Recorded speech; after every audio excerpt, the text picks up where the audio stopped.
बात कर लीजिए कुछ लोड शेडिंग के हवाले से। मुल्क भर में लोड शेडिंग का जिन बेकाबू हो गया, जहां एलानिया और गैर एलानिया बंदिशों ने अवाम को शदीद मुश्किलात में डाल दिया है। हुकूमती दावों के बरक्स कस्बों और दही इलाकों में 6 से 12 घंटे तक बिजली की बंदिश जारी है, जबकि पंजाब में तकसीमकार कंपनीज घंटा बाद बिजली बंद कर रही हैं। ज़राए के मुताबिक बिजली की तलब 29,000 मेगावाट तक पहुँच चुकी है, जबकि सप्लाई सिर्फ 13,000 मेगावाट है, जिससे शॉर्टफॉल 6,000 मेगावाट से तजावुज़ कर गया है। इस्लामाबाद में भी लोड शेडिंग का दौरानिया 6 से 7 घंटे तक पहुंच चुका है।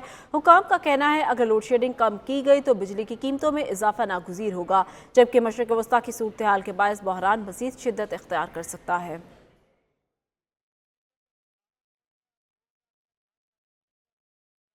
फैसलाबाद में बिजली की लोड शेडिंग ने शहरियों को बेहाल कर दिया। शहरी इलाकों में बिजली का बंदिश का दौरानिया तकरीबन 6 घंटे, जबकि दही इलाकों में 8 घंटे तक पहुंच चुका है। मज़ीद जान लेते शराज हसन से। जी शराज, बताइएगा लोड शेडिंग के हवाले से। जी बिल्कुल, फैसलाबाद शहर और नवाही इलाकों में बिजली की लोड शेडिंग शुरू हो गई है, जिसकी वजह से शहरी खासे परेशान हैं। अगर शहरी इलाकों की बात करें तो फैसलाबाद शहर में 4 से 6 घंटे जो है वो लोड शेडिंग है, और अगर देहाती इलाकों की बात करें तो देहाती इलाकों में तो जो लोड शेडिंग का दौरानिया है वो 8 घंटे तक जा पहुंचा है। शहरी मेरे साथ मौजूद हैं, उनसे बात करते हैं। भाई बताइए कि लोड शेडिंग जो है अभी शुरू हो गई है, गर्मी भी आ गई है, जी। तो किन मुश्किलात का सामना है और क्या मुतालबा करेंगे? गर्मी लोड शेडिंग तकरीबन 3-3 4-4 घंटे हो रही है और काफ़ी मुश्किलात हैं। बच्चों को स्कूल भी जाना होता है और पढ़ाई का भी अब 9 के पेपर हो रहे हैं, इसमें भी काफ़ी मसला बन रहा है। रात को थोड़ा बच्चा पढ़ लेता है, अब वो पढ़ने वाला सिस्टम नहीं है। जी बिल्कुल, शहरियों की जानिब से यही कहा जा रहा है कि बिजली की लोड शेडिंग की वजह से एक तरफ तो जो आम शहरी हैं वो भी परेशान हैं ही, साथ साथ जो बच्चे हैं, स्कूल गोइंग बच्चे हैं या जिनके पेपर हो रहे हैं, लोड शेडिंग की वजह से उनको ज़्यादा मुश्किलात का सामना करना पड़ रहा है। शहरियों की जानिब से यही मुतालबा किया जा रहा है कि लोड शेडिंग जो है बिजली की, इसको ख़त्म किया जाए। अगर लोड शेडिंग करनी भी है तो उसका एक एलानिया शेड्यूल होना चाहिए, ताकि वो अपना जो कारोबारी ज़िंदगी है, अपने मामूलात ज़िंदगी हैं, वो शहरियों के ना मुतासर हों।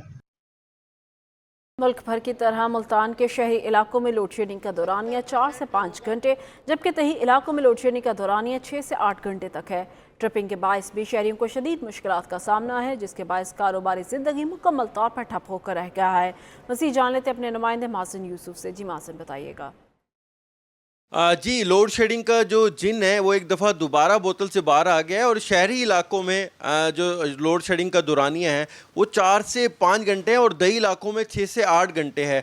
यहाँ पर जो मैपको हुकाम है उन्होंने एक शेड्यूल जारी किया था, जिसमें कहा गया था कि 2.25 घंटे आपकी लोड शेडिंग की जाएगी और उसका दौरानिया भी आपको बताया जाएगा कि इतने बजे से इतने बजे तक आपकी लोड शेडिंग की जाएगी। लेकिन जो गैर एलानिया लोड शेडिंग है उससे जो यहाँ पर कारोबारी हजरात हों, चाहे यहाँ पर किसान हों, जिन्होंने ट्यूबवेल चलाने हैं, हर कोई यहाँ पर जो परेशान है। हमारे साथ कुछ दुकानदार भी यहाँ पर मौजूद हैं। कितने घंटे आपके यहाँ लोड शेडिंग हो रही है और कितना मुतासिर हो रहा है कारोबार? भाईजान कारोबार तो बहुत ज़्यादा मुतासिर है। अभी सुबह 8 बजे दुकान हम खोलते हैं तो रात को 8 बजे हमें बंद करनी पड़ती है, तो कोई हमारा कारोबार नहीं है। 3-3 घंटे लाइट नहीं आती। जो मैको हुकाम है उनका कहना है कि जहाँ पर लोड शेडिंग ज़्यादा हो रही है वो ट्रिपिंग का मसला है, वहाँ पर फीडर जो है वो ट्रिप कर जाते हैं, वहाँ पर कोई इस वजह से जो है वो लोड शेडिंग हो रही है। लेकिन जो यहाँ पर कारोबारी हजरात हो या घरेलू सार्फिन हो, वो यही हुकाम बाला से जो है वो मुतालबा कर रहे हैं कि कम अज़ कम अब गर्मियाँ हैं तो लोड शेडिंग का जो दौरानिया है उसको कम किया जाए, ताकि उनकी जो ज़िंदगी है वो थोड़ी